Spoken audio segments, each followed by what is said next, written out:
Во недела на Калето се случи многу сериозен меѓуетнички инцидент која стави на испит правната држава и институциите на земјата. Груевски ахмети не смеат и понатаму да се однесуваат како ништо да не се случило. Со неодговорниот однос, владените коалициони партнери дозволија сериозно да се загрозат меѓуетничките односи, кои се столб за стабилност и еден од најбитните фактори за евроатлантските интеграции на Република Македонија. Дополнително, лажните патриоти Груевски и Јанкуловски дозволија македонската полиција да биде посрамотена, со вистинските професионалци во МВР да се игра политички мајка. Режимот на Груевски и фамилијата нема право да ја злоупотребува полицијата во своите меѓукоалицијски политички пазари. За неделниот инцидент на Калето мора да се понесе одговорност за истиот или слични инциденти да не се повторат.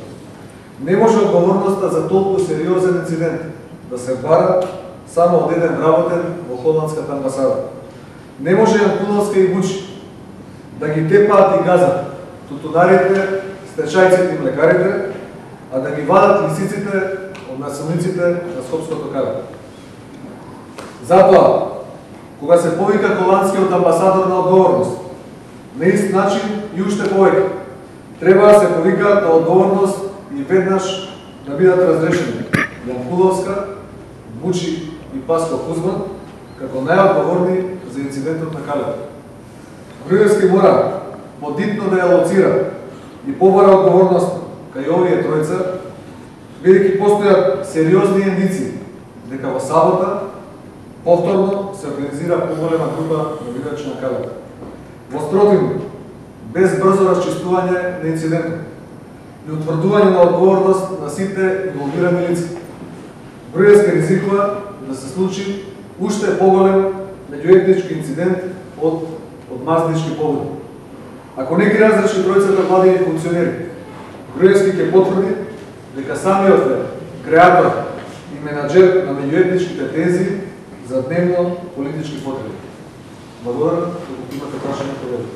Господине Петров, денеска председателот на собранието до сите парламентарни партии доставил писмо во кое бара доаѓање на АДХОК, организирана средба на која ќе се разговара за тековните проблеми. Дали вие ќе отидете на таа средба? Ние на таква средба нема да одиме. Нашиот став е познат. Проблемите во Македонија не се решаваат со АДХОК умавите.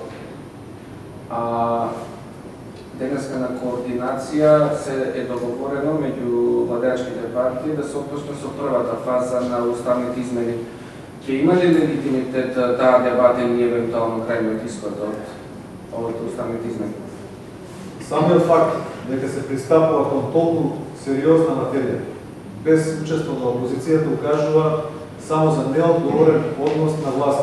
Тие се однесуваат кон опозицијата како кон зло, а не како кон нешто што заеднички треба, со кој заеднички треба да се гради и државата и да напредува земјата. Во писмото до вашиот лидер Трајковски вели дека и ќе биде упорен во закажувањето на нови координации, бидејќи според него тоа е единственото решение за да дојде до политички диалог и наминување на разликите. Кој е вашиот став? Во писмото што му го напишале на председателот на собранието, требало од респект и почитување кон пратениците да не дозволи да со квалификации се служи и да пратеничката група на СДСМ ја квалификува на таков начин на кој ја квалификува. Ние немаме намера да бидеме украс на недемократскиот режим во собранието на Република Македонија.